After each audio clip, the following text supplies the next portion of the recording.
Hello everyone. Hello everyone, जो भी live है प्लीज एक बार कंफर्म कर दीजिए। जो भी लोग लाइव जुड़े हुए हैं प्लीज एक बार कंफर्म कर दीजिए सो दैट क्लास को कंटिन्यू किया जा सके। सब्जेक्ट जो हम स्टार्ट कर रहे हैं वो कर रहे हैं मैकेनिक्स, है ना। सबसे पहला जो सब्जेक्ट है उसमें हम डिस्कस करेंगे क्लासिकल मैकेनिक्स को। क्लासिकल मैकेनिक्स किस तरह से हमें पढ़ना है वो मैं आपको थोड़ा सा एलोबरेट कर देता हूँ। तो क्लासिकल मैकेनिक्स जो सब्जेक्ट है उसमें दो एडवांस टॉपिक आएंगे आपके, है ना। एडवांस टॉपिक बहुत ज़्यादा एडवांस लेवल पर नहीं है, बहुत ज़्यादा एडवांस लेवल पर ये टॉपिक नहीं होंगे। एक आपको पढ़ना है लैग्रेंजियन डायनेमिक्स, लैग्रेंजियन डायनेमिक्स, और एक आपको पढ़ना है हैमिल्टोनियन डायनेमिक्स, हैमिल्टोनियन डायनेमिक्स। ये दोनों आपके एडवांस टॉपिक होंगे। एडवांस टॉपिक का मतलब इनके जो क्वेश्चंस है वो एमएससी में ज़्यादा पूछे जाते हैं, ये एमएससी के सिलेबस के टॉपिक हैं।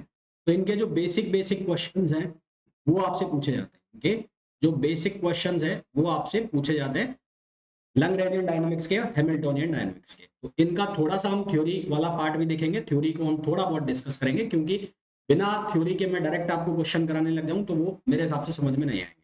उसके बाद जो आपका जो ग्रेजुएशन का मैकेनिक्स होता है, ग्रेजुएशन वाला, है ना, ग्रेजुएशन का जो मैकेनिक्स होता है वो हमें पढ़ना है। तो उसके हम करेंगे ऑब्जेक्टिव क्वेश्चन, उसके जो हमें वो प्रैक्टिस क्वेश्चंस करेंगे, प्रैक्टिस क्वेश्चंस। और इसका हम क्या करेंगे, यहाँ पर हम करेंगे बेसिक थ्योरी, बेसिक थ्योरी और प्लस क्वेश्चंस। तो ये हम पढ़ेंगे किसके अंदर, मैकेनिक्स के अंदर। ठीक है। तो जो लाइव सब्जेक्ट्स जामिया के पहले, जामिया के एग्जाम के पहले जो लाइव सब्जेक्ट्स हम कवर करने वाले हैं वो मैकेनिक्स रहेगा। ऑप्टिक्स, वेव ऑसिलेशन, है ना, ऑप्टिक्स, वेव ऑसिलेशन, मैकेनिक्स। ये तीन चार सब्जेक्ट हो गए। और उसके अलावा जो एक सब्जेक्ट हो गया जो तुम्हारा थर्मोडायनेमिक्स है, जहां से काफी सारे क्वेश्चन निकल जाते हैं। तो ये जामिया के पहले पहले हम लाइव करेंगे, बाकी रिकॉर्डेड तो मैं अपलोड कर दूंगा कल ही। और जो पुराने स्टूडेंट्स हैं उनके पास है भी वो रिकॉर्डेड, तो वो आपको रेगुलरली देखना ही है। साथ में एक दो दिन बाद हम एक सीरीज भी स्टार्ट करेंगे जिसमें हम पीवाईक्यूज कवर करेंगे। वो चाहे पीवाईक्यूज किसी भी एग्जाम के हो सकते हैं, वो जेएमआई के भी हो सकते हैं, वो एएमयू के भी हो सकते हैं, है ना। वो जो तुम्हारी क्या नाम है उसका, प्रेसिडेंसी यूनिवर्सिटी है उसके भी हो सकते हैं, ओडिशा सीपैट के भी हो सकते हैं। इन जो पीवाईक्यूज की सीरीज है उसके स्टार्टिंग के जो चार पांच लेक्चर है वो यूट्यूब पे भी शेयर होंगे और तुम्हारे जो कोर्स है उसमें भी आएंगे। उसके बाद पांच लेक्चर यूट्यूब पे जाने के बाद वो फिर सिर्फ तुम्हारे कोर्स में ही अवेलेबल रहेंगे। ठीक है। तो आज सबसे पहले स्टार्ट मैं जो करने वाला हूँ वो करने वाला हूँ लैग्रेंजियन डायनामिक्स। मैं लैग्रेंजियन डायनामिक्स से स्टार्ट करने वाला हूँ, लैग्रेंजियन डायनामिक्स। तो ये जो लैग्रेंजियन डायनामिक्स है इसको मैं चालू करूं उसके पहले हमारे को कुछ बेसिक चीजें यहाँ पर जाननी पड़ेगी। बेसिक चीजें क्या है कि जो हम क्लासिकल मैकेनिक्स जो है, क्लासिकल दो तरह की मैकेनिक्स होती है। एक होती है न्यूटोनियन मैकेनिक्स, न्यूटोनियन मैकेनिक्स, ठीक है। और एक होती है क्लासिकल मैकेनिक्स। एक होती है न्यूटोनियन मैकेनिक्स और एक होती है क्लासिकल मैकेनिक्स। तो इन दोनों में ऐसा क्या अंतर होता है कि जो न्यूटोनियन मैकेनिक्स है जो कि अच्छी खासी आपने पढ़ी हुई है, जिसके ऊपर आपने मेहनत की हुई है, उसको छोड़ के आपको क्लासिकल मैकेनिक्स में आना। ठीक है। देखो, न्यूटोनियन मैकेनिक्स जो मैकेनिक्स है, न्यूटोनियन मैकेनिक्स जो मैकेनिक्स है वो वो मैकेनिक्स है, न्यूटोनियन मैकेनिक्स वो मैकेनिक्स है जिसके अंदर वेक्टोरियल अप्रोच का यूज किया जाता है। वेक्टोरियल अप्रोच का मतलब इसके अंदर जितनी भी क्वांटिटीज की हम बात करते हैं, चाहे वो फोर्स हो, चाहे वो मोमेंटम हो, चाहे वो वेलोसिटी हो, चाहे वो एक्सेलरेशन हो, तो वो सब वेक्टर क्वांटिटी होती है। तो उनके एडिशन के, सब्सट्रैक्शन के लिए हम किसका यूज करते हैं, वेक्टर जो एल्जेब्रा है हम उसका यूज करते हैं। तो न्यूटोनियन मैकेनिक्स जो है वो एक वेक्टोरियल अप्रोच है। तो न्यूटोनियन मैकेनिक्स क्या है, it is a vectorial approach, vectorial approach. तो ये वेक्टोरियल अप्रोच होती है। वेक्टोरियल अप्रोच का मतलब वेक्टर जो अलजेब्रा है जिसमें सब्सट्रैक्शन, एडिशन, मल्टीप्लिकेशन से वो सारा यूज हो गया। क्यों? क्योंकि यहाँ पर जितनी भी क्वांटिटीज हैं, फोर्स, वेक्टर, एक्सेलरेशन, ये सारे के सारे वेक्टर क्वांटिटी होती है, इसलिए वेक्टोरियल अप्रोच है। तो इसके अंदर जितनी भी फिजिकल क्वांटिटीज, आ तो गया लिंक, एक बार रुको, चेक करने दो मेरे को।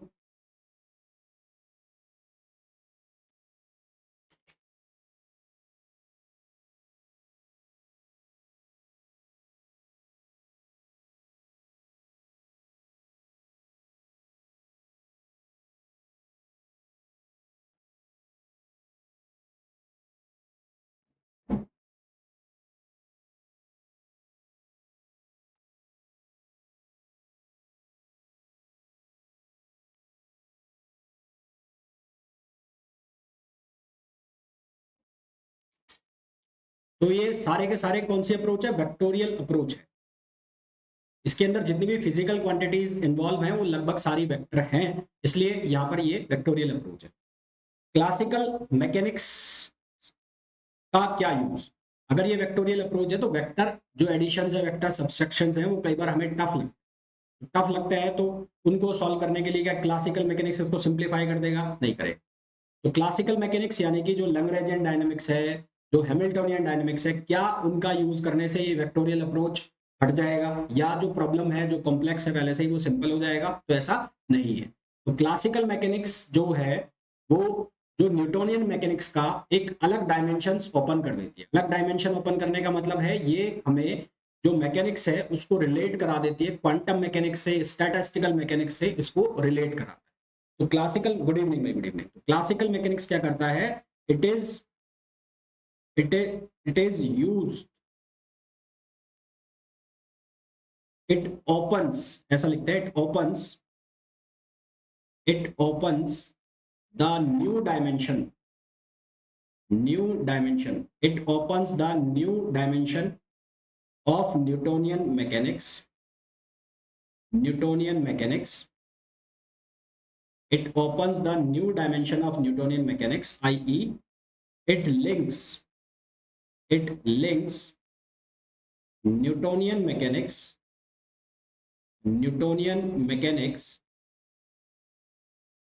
with न्यूटोनियन मैकेनिक्स नहीं लिखूंगा, इसको लिखूंगा it links mechanics with quantum हो गया, स्टैटिस्टिकल हो गया, ठीक है, स्टैटिस्टिकल फिजिक्स हो गया। तो ये इनसे इसको लिंक कर देती है। तो यहां से हमें बस ऐसा नहीं होता कि हमें हमारी जो प्रॉब्लम है जो न्यूटोनियन मैकेनिक्स के अंदर है वो टफ थी और क्लासिकल मैकेनिक्स में आने से वो सिंपल हो गई, ऐसा कुछ चक्कर नहीं है। बस ये है कि नए डायमेंशंस ओपन हो जाते हैं क्लासिकल मैकेनिक्स को जब हम स्टडी करते हैं, यानी कि लैग्रेंजियन डायनामिक्स, हैमिल्टनियन डायनामिक्स, ऐसी चीजों के बारे में हमें पता लगने लग जाता है। ये दूसरे सब्जेक्ट से लिंक कर देती है, यानी कि जो क्वांटम मैकेनिक्स हुआ, जो स्टैटिस्टिकल मैकेनिक्स हुआ, फिजिक्स हुआ, उससे ये रिलेट करती है। मैंने फिर कह रहा हूँ ये दो एडवांस टॉपिक है तुम्हारे एडवांस मैकेनिक्स में, जिनको क्लासिकल मैकेनिक्स का टॉपिक कहा जाता है। ये जब आप एमएससी फिजिक्स में जाएंगे, किसी भी यूनिवर्सिटी में आप एडमिशन लेते हैं, किसी भी कोर्स करिकुलम में आप देखेंगे तो आपको सबसे पहले ये दो टॉपिक लिखा मिलेंगे। अब होने को तो ये दो टॉपिक ही पूरा सेमेस्टर है, पर आपको सिर्फ टच करते हुए चलना है, बेसिक चीजें आपको पता होनी चाहिए जिससे आपके क्वेश्चन हो जाए एग्जाम के अंदर, सिर्फ उतना आपको पता होना चाहिए। तो मैंने आपको ये बताया कि लैग्रेंजियन डायनामिक्स या जो हैमिल्टनियन डायनामिक्स है, जिसको ओवरऑल क्लासिकल मैकेनिक्स हम नाम दे रहे हैं, तो उसका यूज हमें क्या करना है, ठीक है। तो न्यूटोनियन मैकेनिक्स की एक और चीज बता दूं, ये क्वांटिटेटिव अप्रोच है, जबकि जो क्लासिकल मैकेनिक्स है वो एनालिटिकल अप्रोच है। एनालिटिकल और क्वालिटेटिव अप्रोच है, वो क्वांटिटेटिव है, ये एनालिटिकल, मतलब रिसर्च बेस्ड है। क्लासिकल मैकेनिक्स जो अप्रोच है वो रिसर्च बेस्ड अप्रोच है, ठीक है। तो ये तो बहुत बेसिक सी चीजें हो गई कि क्लासिकल मैकेनिक्स और न्यूटोनियन मैकेनिक्स में डिफरेंस क्या है, ये आपसे पूछेगा भी कोई नहीं, ये आपकी जानकारी के लिए। अब जब हम क्लासिकल मैकेनिक्स में एंटर करते हैं तो वहां पर दो तीन चीजें हैं जो आपको जाननी जरूरी है। जैसे कि सबसे पहले एक शब्द आता है कंस्ट्रेंट। कंस्ट्रेंट कंस्ट्रेंट क्या होता है? कंस्ट्रेंट शब्द आपने बहुत बार सुना होगा, और इवन आपने जब न्यूटोनियन मैकेनिक्स के न्यूटन्स लॉ ऑफ मोशन पढ़े होंगे, न्यूटन्स लॉ ऑफ मोशन में भी इस वर्ड को आपने सुना होगा, कंस्ट्रेंट। कंस्ट्रेंट का मतलब क्या होता है? किसी जगह को रोक देना, है ना, restrictions imposed on a system और पार्टिकल। जब हम किसी पार्टिकल या सिस्टम पर कोई रेस्ट्रिक्शन लगा दे, रेस्ट्रिक्शन का मतलब क्या हुआ? जैसे ये पेन है, ये पेन दिख रहा है आपको, है ना, ये पेन अभी ऐसे भी जा सकता है, ये पेन अभी इस तरह से भी मोशन कर सकता है, और ये पेन अभी इस तरह से भी मोशन कर सकता है, यानी कि हर डायरेक्शन में ये मोशन करने के लिए फ्री है। अब मैं ये कर दूं कि यहाँ पर कोई रिजिड वॉल लगा दूं, जैसे यहाँ पर मैंने रिजिड वॉल लगा दी। अब ये जो पेन है ये ऐसे नहीं जा सकता, यानी कि ये इसकी मोशन फिक्स हो गई। अब मैंने यहाँ से इसको फिक्स पकड़ लिया, इसको यहाँ से फिक्स पकड़ लिया, तो मैंने इसकी वर्टिकल मोशन को भी बंद कर दिया, और मैंने इसकी हॉरिजॉन्टल मोशन जो है उसको भी बंद कर दिया, साथ ही साथ मैंने इसकी रोटेशन को भी बंद कर दिया। यानी कि पहले ये जो फ्रीली सभी डायरेक्शंस में जा सकती थी, मैंने कुछ फोर्स लगाया, वो कुछ फोर्स लगा के मैंने इसकी एक फ्री मोशन को क्या कर दिया? बंद कर दिया। तो जब कोई फोर्स लगाकर किसी पार्टिकल की या किसी सिस्टम की मोशन को हम रेस्ट्रिक्ट कर देते हैं, रेस्ट्रिक्ट करने का मतलब है उसको बंद कर देते हैं, तो उसको हम क्या नाम देते हैं? कंस्ट्रेंट नाम देते हैं।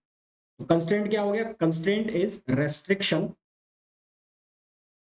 restriction imposed on a system, restriction imposed on a system or particle is known as constraint. उसको हम क्या नाम देते हैं? कंस्ट्रेंट नाम देते हैं। यहां तक चीज क्लियर है भाई सभी को?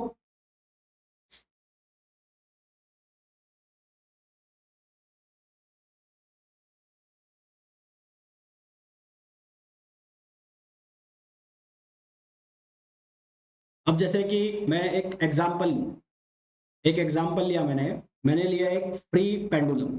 ये एक फ्री पेंडुलम है, सिंपल पेंडुलम है। ये सिंपल पेंडुलम में ये इसका बॉब है, ये सिंपल पेंडुलम है और ये इसका बॉब है। एग्जांपल ले रहा हूं मैं किसका? Simple pendulum. ये सिंपल पेंडुलम है। किसी को कहीं भी कुछ दिक्कत आए, समस्या आए तो बोलते जाना, हाँ ना करते रहना, जिससे मेरे को लगे कि जिंदा लोग बैठे हैं। अब मैंने इसको इस तरह से टिल्ट कर दिया, यानी कि इसको धक्का मार दिया तो ये यहाँ पर आ गया, यहाँ पर आ गया। ठीक है। अब सवाल ये है, क्वेश्चन इज कि इस मोशन के अंदर रेस्ट्रिक्शन क्या है? ये बॉब है, बॉब यानी कि वो लट्टू जो लटका रहता है वो, इसका मास हो गया m, तो इस पे टोटल वेट हो गया mg नीचे की तरफ हो गया। तो क्वेश्चन इज कि what is the constraint in this problem? तो what is the constraint? What is the constraint?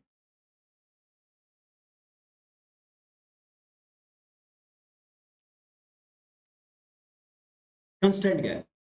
तो कंस्ट्रेंट अगर ध्यान से देखो तो ये जो रोप है जिससे ये बॉब बंधा हुआ है, उसकी लेंथ फिक्स है ना? तो length of string is fixed. Length of string is fixed, यानी कि अगर मैं इसको बोल देता हूं O और इसको मैं बोल देता हूं P, तो OP इज इक्वल्स टू क्या हो गया? कांस्टेंट। इसकी वैल्यू हमेशा कांस्टेंट रहेगी। ऐसा नहीं है कि इसकी वैल्यू कम ज्यादा हो जाए, इसकी वैल्यू हमेशा क्या रहेगी? कांस्टेंट रहेगी। तो ये क्या है? यहाँ पर एक कंस्टेंट है। तो यहाँ पर जो लेंथ हो गई, लेंथ स्ट्रिंग की लेंथ, वो क्या होगी? कंस्टेंट। तो यहाँ पर कंस्टेंट क्या होगा? Length of string. Length of string जो है वो यहाँ पर क्या होगा? कंस्टेंट।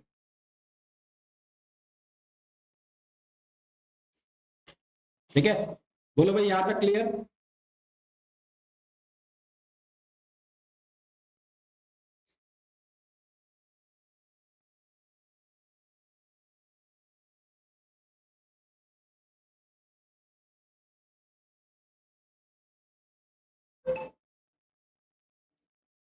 यहां तक क्लियर है सभी को?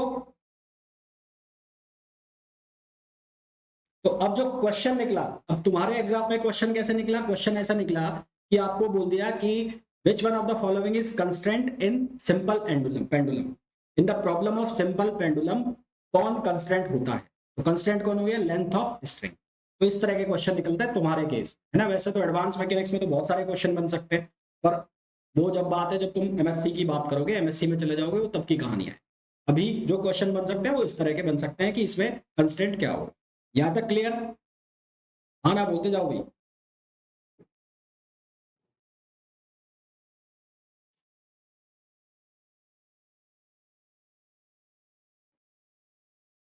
अब जो कंस्ट्रेंट है उसको लिखने के कुछ तरीके होते हैं। एक तो हम स्टेटमेंट के फॉर्म में लिख सकते हैं और एक मैथमेटिकली लिख सकते हैं। तो how to right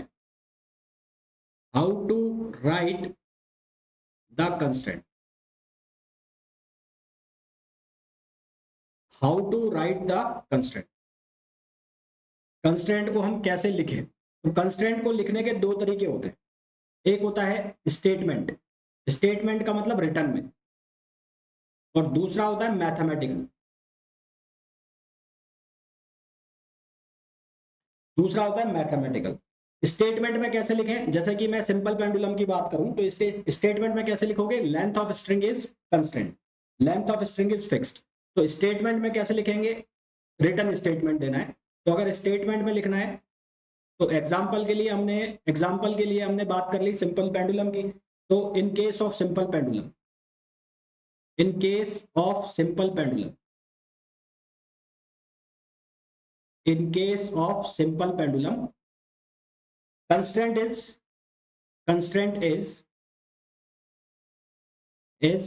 length of pendulum is fixed. Length of pendulum is fixed.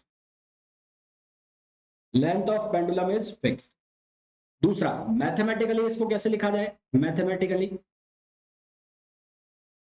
तो मैथमेटिकली इसको कैसे लिख सकते हैं? मैंने उस लेंथ को नाम दिया था ओपी, तो उसको हम लिख सकते हैं L equals to constant. L क्या है? Length of simple pendulum string, और उसको हम क्या बोल सकते हैं? उसको बोल सकते हैं ओपी इक्वल्स टू कांस्टेंट, है ना। ओपी का जो मैग्नीट्यूड है, वेक्टर ओपी होगा, उसकी जो मैग्नीट्यूड है कांस्टेंट है, और जो लेंथ है अगर मैं उसके कोऑर्डिनेट मान लूं, मतलब मैं सिंपल पेंडुलम ऐसे बना देता हूं यहां पर, और इसके जो पोजीशन कोऑर्डिनेट है मैं ऐसे लिख देता हूं एक्स और वाई, और ये पॉइंट है ओ ओरिजिन, और ये पॉइंट है बी, तो हम इसको ऐसे भी लिख सकते हैं, क्या लिख सकते हैं? X square plus y square equals to constant.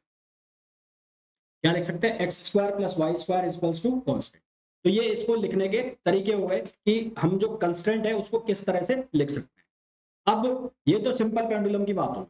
यदि मैं आपको एक सेकंड एग्जांपल लिखूं, सेकंड एग्जांपल में मैं आपको बोलूं कि एक हेमिस्फीयर है, एक हेमिस्फीयर है, उसके ऊपर कोई बॉल है या कोई पार्टिकल रखा, उसके ऊपर कोई बॉल है या कोई पार्टिकल रखा हुआ है, और ये इसका सेंटर है O, और ये पॉइंट है P, या बॉल का जो पॉइंट है वो P है।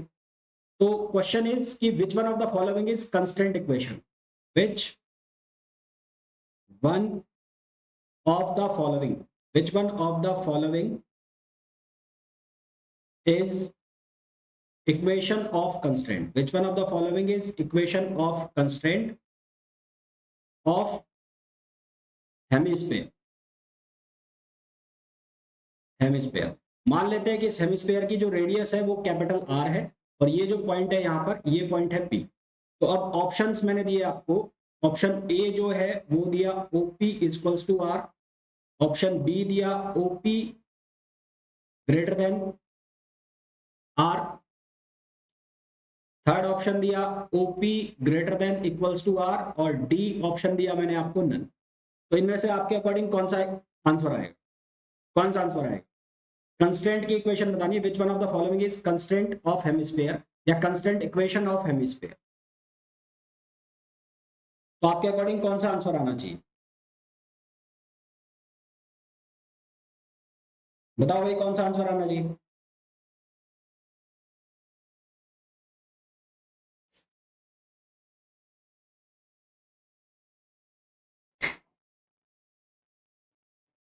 OP equals to R? नहीं, देखो अब इसको ध्यान से समझना है कि ये इस तरह से है, ये हेमिस्फीयर है, ये ओ पॉइंट है, और ये पी पॉइंट है। यहां से मैंने बोला इसकी जो रेडियस है वो आर है, और ये पी पॉइंट है, ठीक है। इस हेमिस्फीयर के ऊपर जो बॉल रखी है, जो पार्टिकल रखा है, उसकी क्या क्या पोजीशन हो सकती है वो देखो। पहली पोजीशन इसकी ये हो सकती है, दूसरी पोजीशन इसकी कुछ ये हो सकती है, तीसरी पोजीशन इसकी ये हो सकती है कि इसका कांटेक्ट छोड़ दे, ये इसके साथ क्या छोड़ दे? कांटेक्ट छोड़ दे। तो ये जो पॉइंट है पी पॉइंट, इस पोजीशन में यहाँ पर है, इस पोजीशन में यहाँ पर है, और इस पोजीशन में यहाँ पर है। तो फर्स्ट पोजीशन और सेकंड पोजीशन, उन दोनों पोजीशन के लिए ओपी इक्वल्स टू आर है, और जब आप थर्ड पोजीशन पर जा रहे हो तो ओपी की वैल्यू क्या हो गई? Greater than R. तो ओपी की वैल्यू क्या हो गई? ओपी की वैल्यू हो गई ग्रेटर देन आर। तो इसका मतलब इसकी जो कंस्टेंट इक्वेशन लिखी गई वो क्या लिखी गई? OP is greater than equals to R. क्या लिखा जाएगा? OP is greater than equals to R. तो इसका जो करेक्ट आंसर आ जाएगा वो क्या आ जाएगा? सी आ जाएगा। समझ आ गया?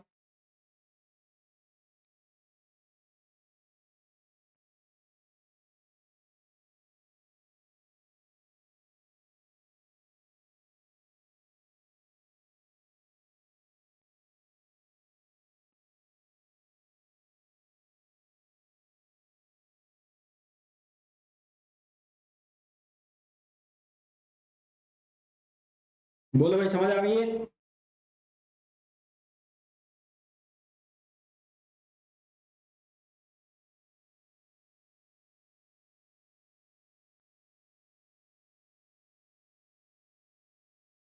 नहीं नहीं, ऐसा लिखा ही नहीं आएगा। क्वेश्चन में यही लिखा आएगा कि हेमिस्फीयर है, एक हेमिस्फीयर के ऊपर कोई पार्टिकल है, तो पार्टिकल के लिए उसकी कंस्ट्रेंट की इक्वेशन क्या होगी? ये सिंपल क्वेश्चन है, इतना ज्यादा दिमाग कोई नहीं लगाएगा कि उस पर बाउंड करा दो, ये करा दो। जो आप कह रहे हो वो सही है, पर इतना ज्यादा नहीं आएगा। जो एक किताबी क्वेश्चन है जो हमेशा से चलता आया है, वो ही बता रहा हूँ मैं। जो सिंपल क्वेश्चन बनेगा वो ये बनेगा। ये एक हेमिस्फीयर है, हेमिस्फीयर के ऊपर कोई पार्टिकल है, हेमिस्फीयर की रेडियस यदि r है तो उसके लिए आप इक्वेशन बता दीजिए। सिर्फ ये क्वेश्चन है।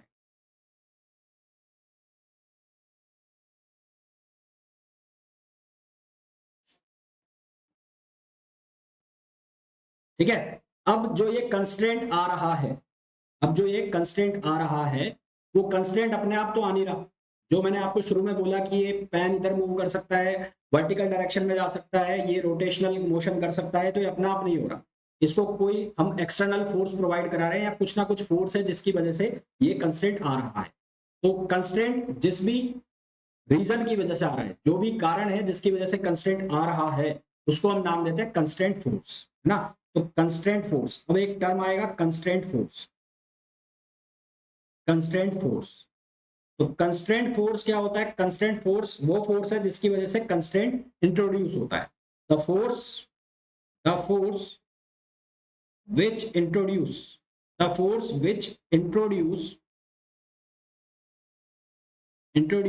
the constraint is known as constraint force, is known as constraint force।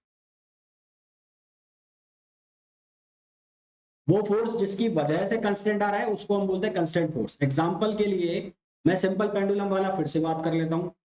तो सिंपल पेंडुलम वाले केस में हमारे पास ये था इनिशियल पोजीशन उसकी, और ये जो पोजीशन है ये उसकी फाइनल पोजीशन, मतलब जो सेकंड पोजीशन हमने ली हुई है। यहाँ पर एक फोर्स लग रहा है वर्टिकली डाउनवर्ड्स mg नीचे की तरफ, और ये एक एंगल है थीटा। ठीक है, ये एक एंगल है थीटा। अब इसके अंदर कौन कौन से फोर्स है? एक तो मेरे को साफ साफ दिख रहा है वर्टिकली डाउनवर्ड्स mg एक फोर्स आ रहा है, और एक इस स्ट्रिंग के अंदर लग रहा होगा टेंशन फोर्स, एक स्ट्रिंग के अंदर लग रहा होगा टेंशन। सवाल ये है कि कौन सा इनमें से कंस्ट्रेंट फोर्स है। क्वेश्चन ये है कि कंस्ट्रेंट फोर्स जो है दोनों में से वो कौन सा है।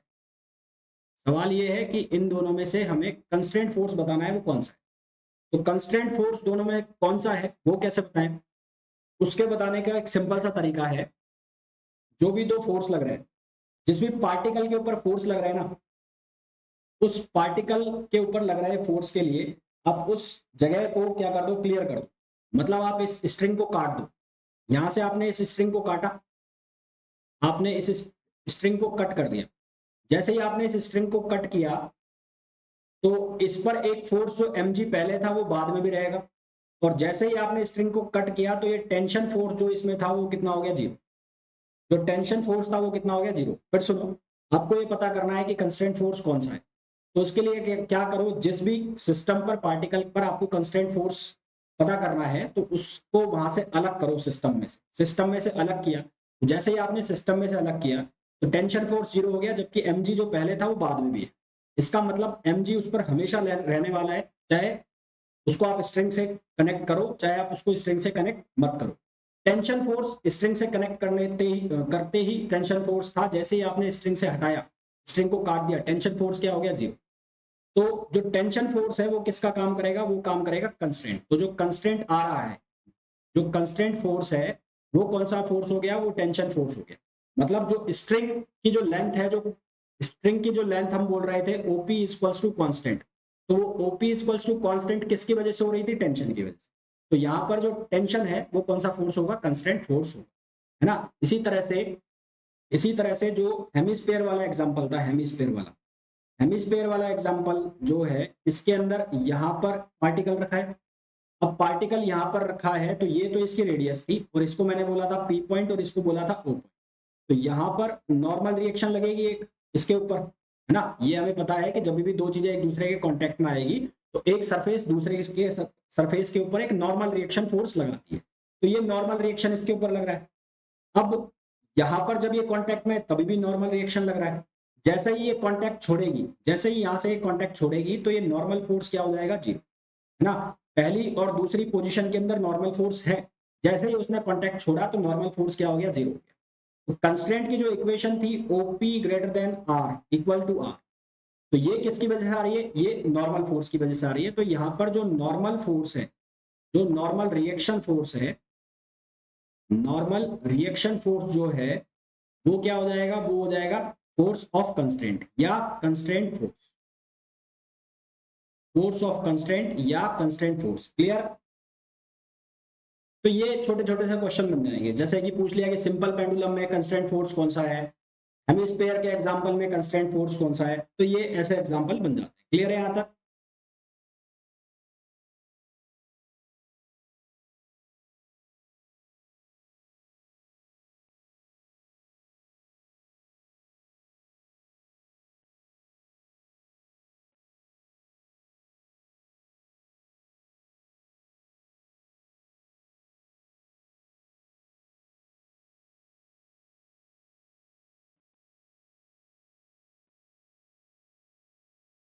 ठीक है, अब आ जाओ आप टाइप ऑफ कंस्ट्रेंट्स पर। अब हम देखो, अभी तक जो भी हमने पढ़ा उसमें जो क्वेश्चन बनते हैं या बन सकते हैं वो कैसे बनते हैं कि एक तो मैंने बताया कि कंस्ट्रेंट की इक्वेशन का क्वेश्चन पूछ लिया गया आपसे, सिंपल पेंडुलम की क्या होगी, हेमिस्फीयर की क्या होगी। फिर दूसरा क्वेश्चन आपसे ये पूछ लिया जाएगा या पूछा जा सकता है कि कंस्ट्रेंट फोर्स का, इनमें से कौन किसके लिए कंस्ट्रेंट फोर्स है। तो वो मैंने आपको बता दिया। अब हम बात कर लेते हैं टाइप्स ऑफ कंस्ट्रेंट या classification of constraint. Types of constraint और क्लासिफिकेशन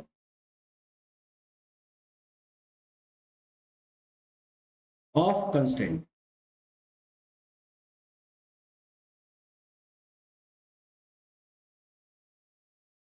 ठीक, टाइप्स ऑफ कंस्ट्रेंट में सबसे पहले हम बात करेंगे ज्योमेट्रिकल कंस्ट्रेंट। इसको पूरा नाम दिया जाता है geometrical and kinematic constraint.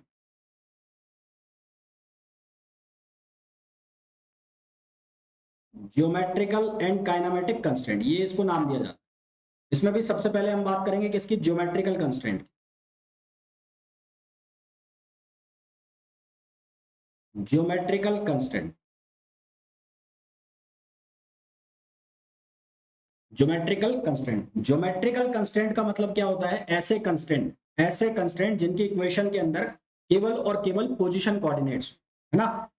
Constraint, constraint for which, constraint for which constraint equation, for which constraint equation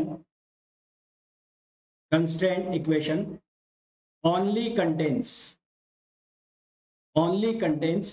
position coordinates, position coordinate, केवल और केवल क्या हो उसके अंदर? पोजीशन कोऑर्डिनेट्स हो।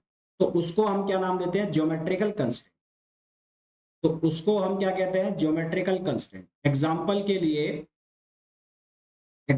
लिए अगर मैं बात करूं, मैं सिंपल पेंडुलम वाले की वापस बात कर लेता हूं। तो ये सिंपल पेंडुलम है, ये इसका बॉब है, और यहां पर ये इसकी सेकंड पोजीशन है, ये इसकी सेकंड पोजीशन है, और यहां पर ये एंगल बन रहा है थीटा। यहां पर एंगल बन रहा है थीटा, और ये पॉइंट है पी, और ये है ओ। ठीक है, इसकी जो कंस्ट्रेंट की इक्वेशन है, वो कंस्ट्रेंट की इक्वेशन क्या है? OP equals to L. L क्या है? Length of constraint. OP equals to L, L क्या है? Length of constraint. मैं मान लूं कि इसके जो कोऑर्डिनेट्स है वो एस एक्स कॉमा वाई है, तो इसको मैं ऐसे भी लिख सकता हूं, under root x square plus y square equals to L. Under root x square plus y square equals to L. तो ये जो इक्वेशन है इसके अंदर केवल और केवल पोजीशन है, एक्स है और वाई है। तो ऐसी इक्वेशंस या ऐसे कंस्ट्रेंट जिनकी जो कंस्ट्रेंट इक्वेशन बनती है उनके अंदर केवल और केवल पोजीशन कोऑर्डिनेट्स होते हैं, केवल और केवल पोजीशन कोऑर्डिनेट्स होते हैं, तो उनको हम कहते हैं ज्योमेट्रिकल कंस्ट्रेंट। ठीक है, उनको हम क्या कहते हैं? Geometrical constraint. फिर सेकंड नंबर पे कौन सी है? Kinematic constraint. सेकंड नंबर पे है काइनेमेटिक, जो इसी का पार्ट है। तो काइनेमेटिक जो शब्द है वो निकल रहा है वेलोसिटी से। तो इसका मतलब ऐसे कंस्ट्रेंट जिनके अंदर वेलोसिटी का टर्म है, ऐसे कंस्ट्रेंट जिनके अंदर वेलोसिटी का टर्म हो, उसको हम क्या कहते हैं? Kinematic constraint. तो कंस्ट्रेंट, कंस्ट्रेंट फॉर विच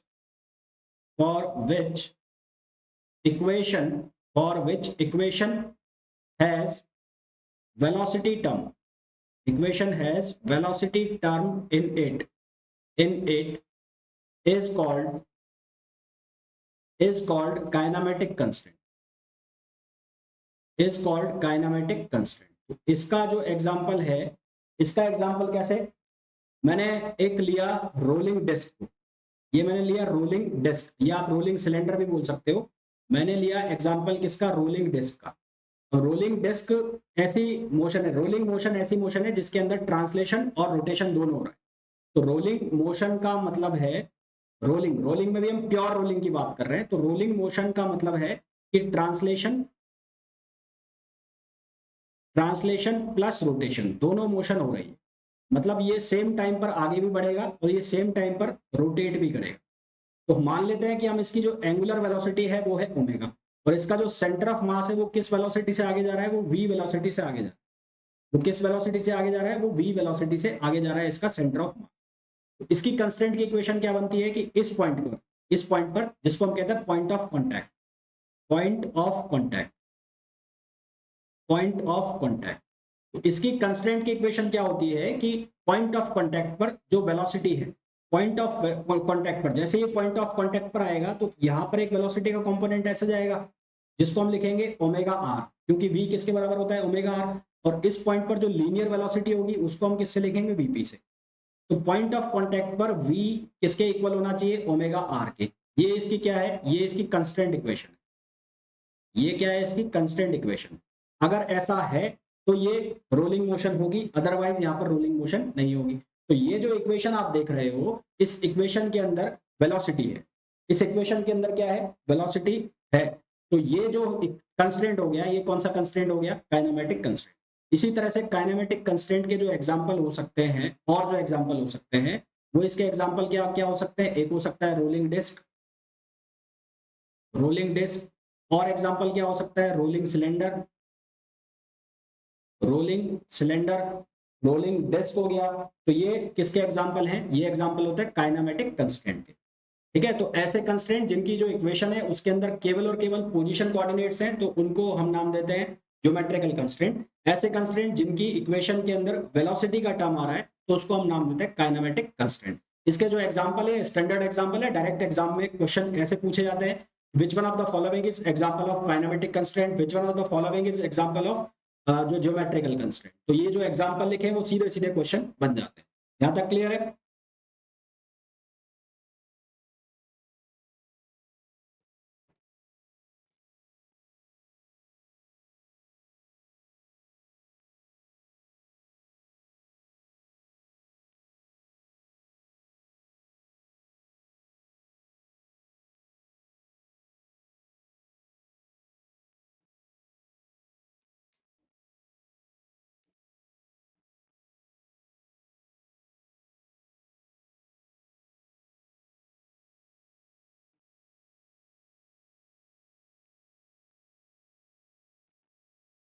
बेटा जेएमआई के लेवल में क्वेश्चन एग्जाम में वन लाइनर क्वेश्चन ज्यादा आते हैं। मैं कल से उसके पीवाई क्यूज भी कराऊंगा, आपको टेंशन ना लो। कल से मैं एक पीवाई क्यू का लेक्चर भी अपलोड करूंगा। मैंने आपको शुरुआत में बताया, शायद आप लोगों ने सुना नहीं।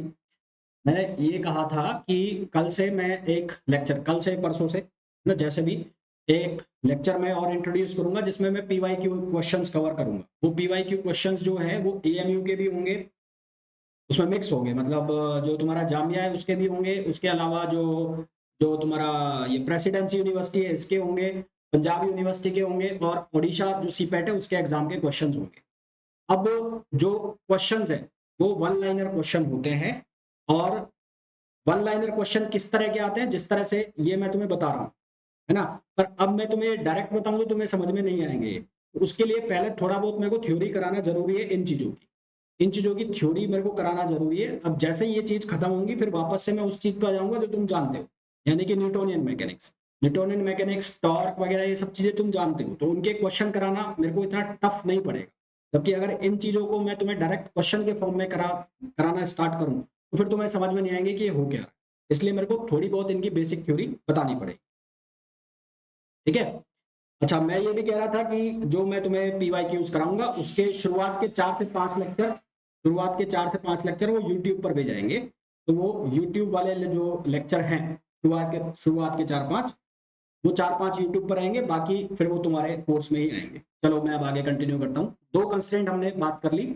एक हमने बात कर ली कौन सा, ये ज्योमेट्रिक कंस्ट्रेंट की, एक हमने बात कर ली काइनेमेटिक कंस्ट्रेंट की।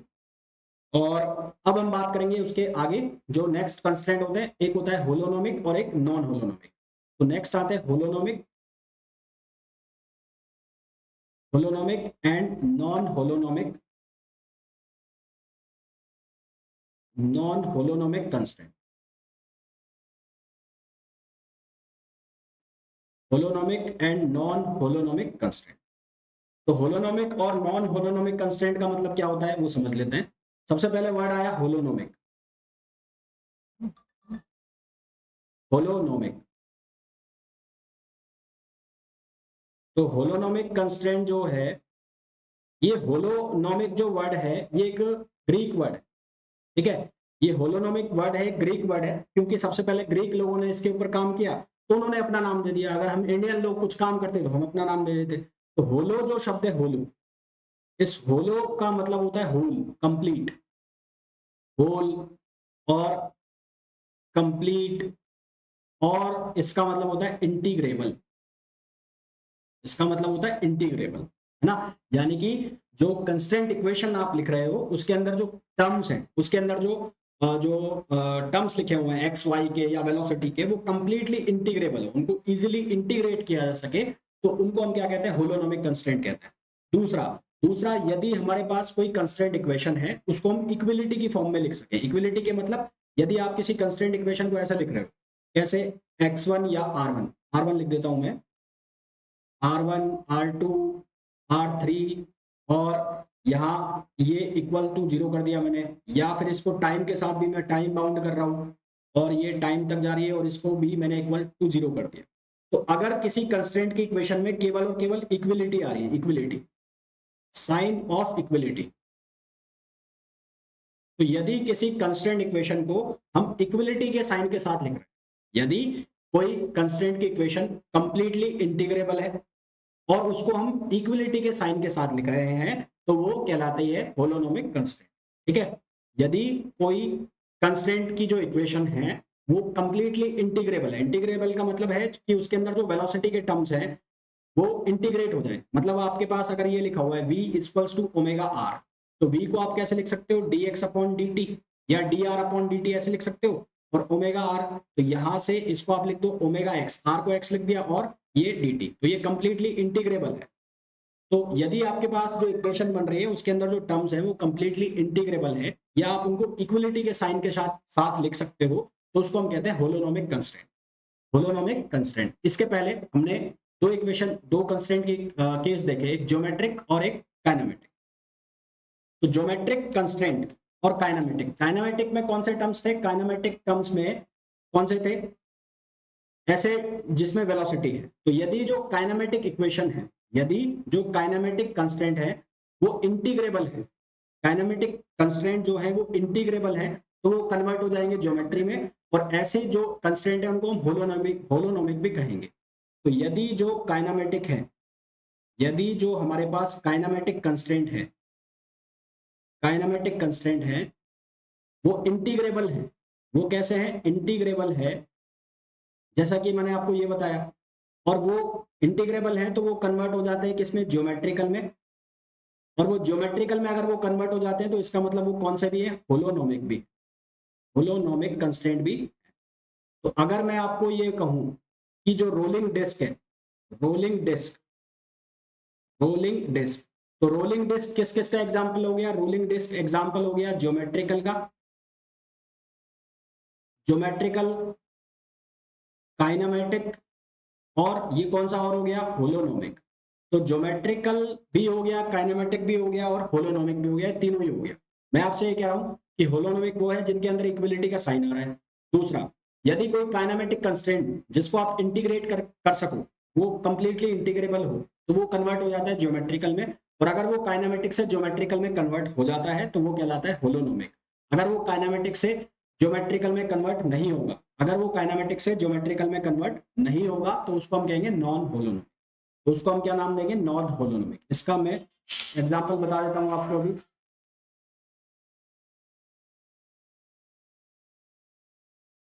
अभी हमने बात की किसकी? अभी हमने बात की होलोनोमिक की, अब हम बात करेंगे नॉन होलोनोमिक।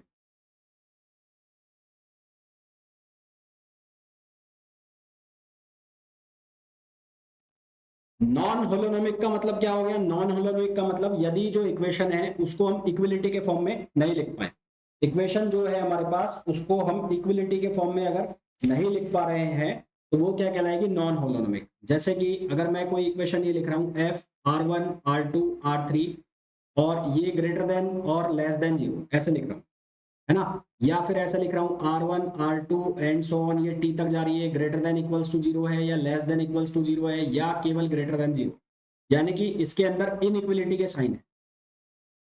इसके साइन है इनइक्विलिटी, इनइक्विलिटी के साइन है, तो ये जो है ये कहलाती है नॉन होलोनोमिक। नॉन होलोनोमिक जैसे एग्जांपल के लिए अगर मैं बात करूं, एग्जांपल के लिए मैंने ये सेमी स्फीयर वाला एग्जांपल लिया, तो यहाँ पर हेमिस्फीयर वाले में ये पार्टिकल था, ये पॉइंट पी था, तो इसकी जो मैंने इक्वेशन लिखी थी वो लिखी थी OP greater than equals to are.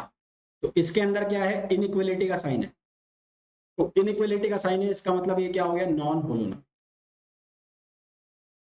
ये क्या हो गया? Non holonomic. तो नॉन होलोनोमिक के जो एग्जांपल हो गए वो क्या हो गया? Particle on sphere, particle on sphere. इसके अलावा इसका जो एग्जांपल हो जाता है rolling disc on plane, rolling disc on plane, rolling disc on plane.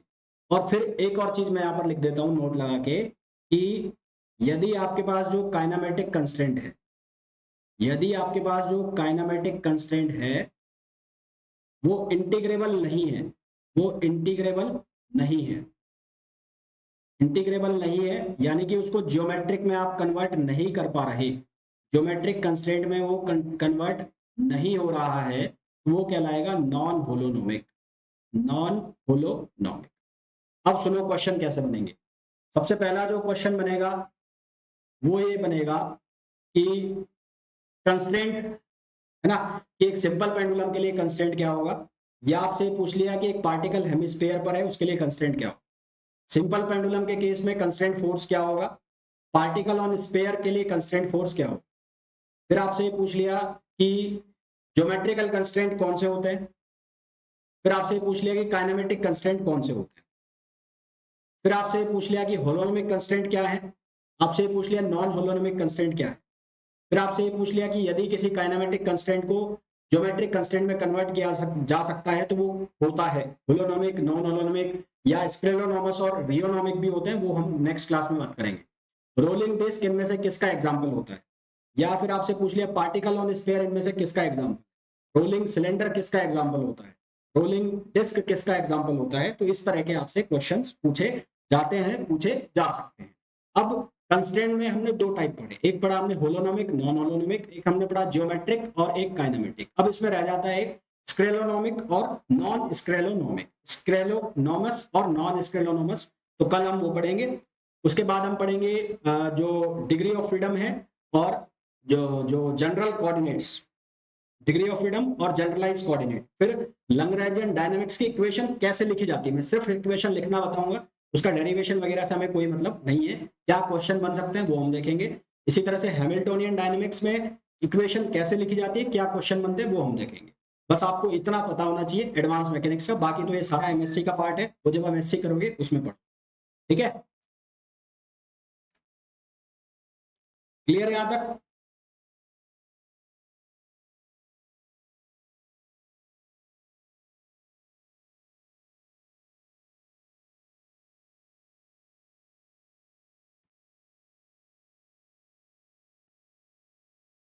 नहीं बेटा ऐसे देखो, मैं आपको बिल्कुल क्लियर कट बताऊं, मैं आपको कोई भी बुक बोल दूं, ऐसी कोई भी किताब नहीं आती है।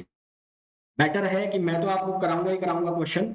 आप जामिया मिलिया के आप नेट पर डालो, नेट पे आप ये डालो कि जेएमआई प्रीवियस ईयर पेपर्स आपको मिल जाएंगे, उनको डाउनलोड करो, 7 साल के आपको पेपर मिल जाएंगे, उनको सॉल्व करो, है ना। वो 7 साल के पेपर, एक पेपर में 100 क्वेश्चन आते हैं, 700 800 क्वेश्चन होते हैं, उन्हीं में से घूम फिर के पेपर आते हैं। और जब हम इतने सारे क्वेश्चन कर चुके होंगे तो कोई जरूरत नहीं है किताब उताब उठाने की। किताबों में वो आपको मैं सही बताऊं तो 11वीं 12वीं के क्वेश्चन डाले हुए हैं, 11th 12th के। अब कोई CUET PG जैसा पेपर बनाने वाला हुआ तो उसका भी कुछ नहीं कर सकते, 11th-12th का डाल दिया किसी ने, डाल दिया। तो वो क्वेश्चन कर लो, बहुत है, वो नेट से डाउनलोड कर लो, अब चाहे तो उसके प्रिंट आउट निकाल लो और चाहे कैसे भी कर लो, वो कर लो, सफिशिएंट।